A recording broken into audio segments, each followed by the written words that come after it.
Alors, on continue le rendez-vous dans le Vox Ladies Club et Hinda Djeridi. Hinda, notre Bonjour. naturopathe spécialiste santé bien-être.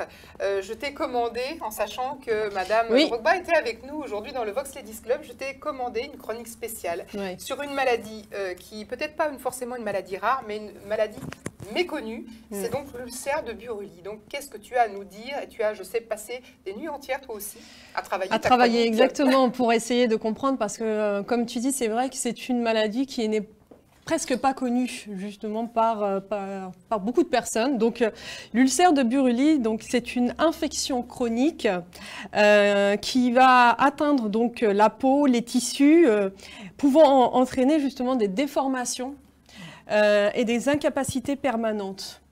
Alors, il faut savoir qu'il y a au moins 33 pays qui ont signalé l'ulcère de Buruli en Afrique, en Amérique du Sud, dans le Pacifique occidental. Et il faut savoir aussi que la plupart des patients, ce sont des enfants de moins de 15 ans. Ah, la raison pour lesquelles? Alors, on sait pourquoi il y a des régions spécifiques. Déjà, au niveau du système immunitaire, l'enfant est beaucoup plus sensible qu'un adulte. Et après, donc, il y a l'enfant et il y a aussi les personnes âgées qui vont être les plus touchées. Donc là, en l'occurrence, là, c'est les enfants de moins de 15 ans. Alors, pris à temps, l'ulcère de Buruli peut se soigner dans 80% des cas. Lorsque c'est vraiment pris à un stade précoce, il y a une antibiothérapie. Donc c'est l'association de 2 antibiotiques qu'on va utiliser. On va utiliser la rifampicine et la strepto... Tu peux lire tes fiches, hein, tu seras pardonné. Voilà. Ah mais ça c'est après justement, voilà, la streptomycine. Et si la femme est enceinte, on prend une autre classe d'antibiotiques, donc c'est rifampicine et clarithromycine. Donc ce sont deux antibiotiques qui sont assez forts, qui vont agir justement à un stade précoce, donc ça peut soigner dans 80% des stades. Il faut savoir aussi qu'en fait, pour ceux qui ne connaissent pas l'ulcère de Buruli, donc c'est une bactérie et elle fait partie de la famille de la tuberculose et de la lèpre. Voilà, donc c'est vraiment une pathologie, une infection qui est par le Mycobacterium ulcerans, c'est vrai qu'il a un nom assez spécial, hein, et qui est un micro-organisme appartenant à la famille, comme je disais, donc de la tuberculose et de la lèpre.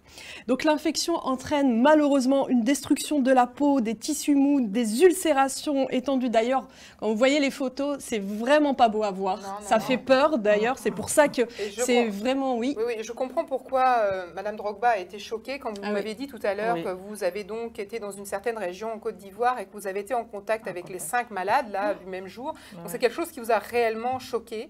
Vous vous êtes dit, là, il faut vraiment faire quelque chose. Donc est-ce que dans votre association aussi, il y a le moyen de traiter les maladies par le traitement antibiotique dont parle Hinda? Oui, nous, ce que nous faisons, c'est que quand on amène déjà les personnes atteintes, on les dirige dans les centres de santé les plus proches pour détecter la maladie et puis ils se font soigner justement par antibiothérapie. Par antibiotiques dans ces centres de santé. Il faut vraiment que chacun sache, on a vu les photos, donc à partir du moment où on se retrouve avec ce type de plaie, d'ulcération, il faut tout de suite aller vers les centres de santé ou les dispensaires peut-être pour être dirigé après plus loin. Alors pour que le traitement soit efficace, il faut s'y rendre quand l'abcès sort, quand ça apparaît sur la peau, sinon une fois que ça s'est éclaté, c'est plus difficile. Exactement. C'est plus difficile parce que la plaie, c'est le dépistage qu'il faut. D'accord. Attends. C'est ça, c'est le dépistage à temps. D'où la prévention, les campagnes de prévention sont très importantes. Vraiment, il faut miser le maximum dessus. Parce que comme disait Madame Drogba, une fois que la maladie est installée, il est très difficile de revenir en arrière parce qu'il y a déjà des lésions qui sont déjà installées et des malformations. Donc ça touche le visage, ça touche les bras, ça touche les jambes, ça touche un peu partout. Et ça crée des plaies, c'est horrible. Et le pire dans tout ça, c'est qu'en fait, c'est très vicieux. Pourquoi ? Parce parce que, en fait, c'est une maladie qui est indolore. On ne sent pas la maladie et on n'a pas la fièvre. Pourquoi? Parce que, en fait, le Mycobacterium ulcerans va créer une toxine et cette toxine a une action immunosuppresseur. Ça veut dire qu'en fait, elle va bloquer les prostaglandines de la fièvre et de la douleur. Ah, donc oui. elle en va, fait, voilà. Disons que ça va un peu ralentir les capteurs. C'est même pas ralentir, c'est qu'en fait ça va les supprimer. D'où on ne s'aperçoit même pas qu'on a cette maladie. Et c'est pour ça qu'il est important. On peut le voir au niveau de la peau, comme je disais, abcès, nodules, des sortes de petites, justement, de petites plaies. Et là, vraiment, c'est vraiment un cri d'alerte. Il faut vraiment aller consulter. Donc, le diagnostic est très important. Il doit être précoce pour pouvoir être soigné. Donc la majorité des cas sont situés en Afrique de l'Ouest, en Afrique centrale, au Bénin, au Cameroun, en Côte d'Ivoire, au Ghana et en République démocratique du Congo. Donc pour se développer, justement, cette bactérie, le Mycobacterium ulcerans, se développe à une température entre 29 et 33 degrés. Pas de chance. Et ouais. C'est la bonne température en Afrique. Exactement. Voilà. Et a besoin d'une très faible concentration en oxygène, on va dire 2,5%. Donc ce micro-organisme produit une toxine, c'est ce que je disais, qui s'appelle la mycolactone. Et c'est elle qui va provoquer les lésions tissulaires et inhiber la réponse immunitaire. Donc là, ton microbe là, dont tu bactérie, parles, ouais. cette bactérie, on va la trouver spécifiquement dans quel endroit? On a dit qu'il n'y a pas besoin de beaucoup d'oxygène. Est-ce que c'est dans les marais, on va trouver spécifiquement cette bactérie dans des endroits stagnants? Est-ce que c'est là où on va avoir le plus de risque d'attraper la maladie? Alors déjà, il faut savoir une chose, c'est qu'actuellement, on ne sait pas d'où vient, comment se transmet cette bactérie. On ne le sait pas. Il y a des hypothèses qui sont faites par certains auteurs qui se sont intéressés justement à cette pathologie. Et donc, dans leur hypothèse, ils disent que en fait, ce serait en faveur d'un microtraumatisme cutané qui permettrait à la bactérie de pénétrer dans la peau, à des coupures par l'herbe, à des piqûres par morceaux de bois, par des insectes, par des épines, par des morsures même de poissons, et à cause de la vaccination aussi.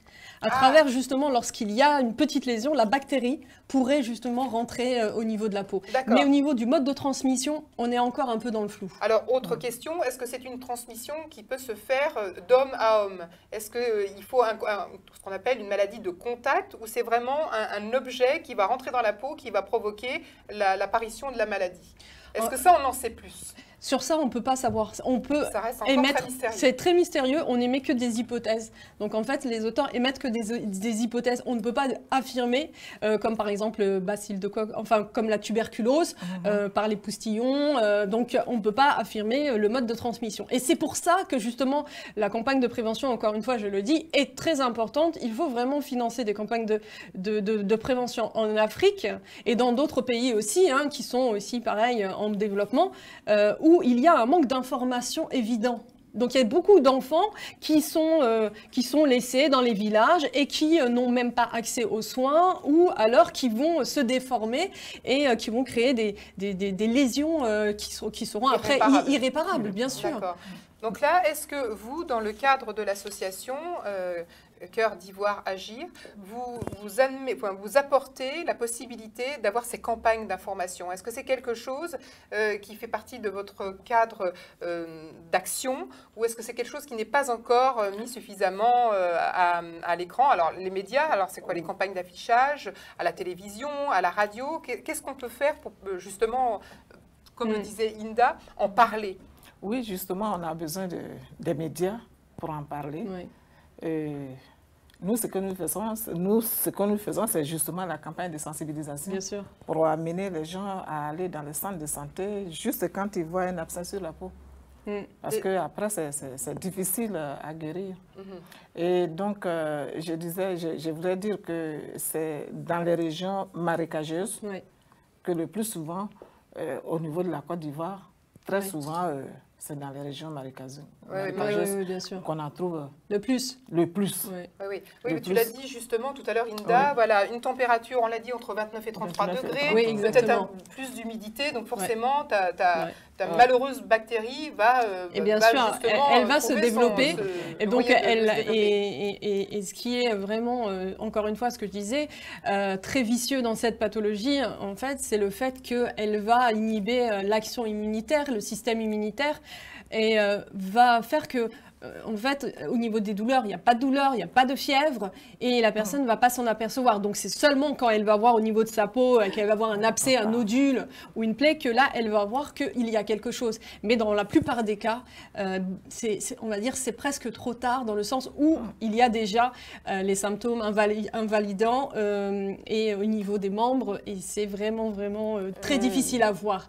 Donc, je ne serais pas, on va dire, la santé et le bien-être si je ne mets pas moi aussi mon petit grain de sel. Oui. J'avais envie de donner aussi quelques petits conseils naturels. Donc ça a à voir aussi, bien sûr, en complément, je dis bien en complément, d'abord l'antibiothérapie, c'est très important.